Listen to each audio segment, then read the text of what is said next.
आज होतं बा आपलं गोटफार्म चॅलेंजचा डे 31. आपल्या गोटफार्मचं काम होऊन गेलेलं होतं, पण आपल्या कोंबड्यांच्या शेडचं काम बाकी होतं. मग घरामधून तार पकड आणि आकडी घेऊन त्या कोंबड्यांच्या शेडकडे आलो आणि त्यांच्या त्या दांड्या होत्या त्या पद्धतमध्ये बांधून दिल्या आणि बबलूसोबत जरा टाइमपास करून घेतला आणि तेवढ्यात आपल्याला आठवलं आपल्याला तुरट्या घ्यायला जायचं होतं.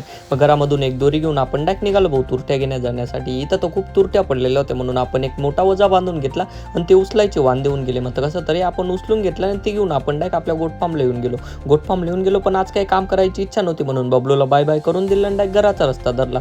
घरी येतात सगळ्यात पहिले आपण गाडी बिडी लावून दिली. तेवढे ते आपल्याला एका फ्रेंडचा कॉल आला, म्हणे आपल्याला पतंग उडवायला जायचंय. मग काय आपण एकाच्या स्लॅपवर येऊन गेलो आणि सगळ्यात पहिले एक पतंग सोडून दिली.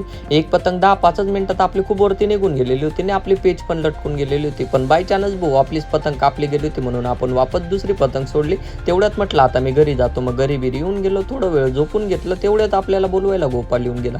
पण गोपाल वापस घरी निघून गेला आणि तेवढ्यात मम्मी म्हणे आज वडापाव बनवले. मग काय आता वडापाव मी एन्जॉय करतो. भेटू आपण नेक्स्ट ब्लॉगमध्ये लवकर.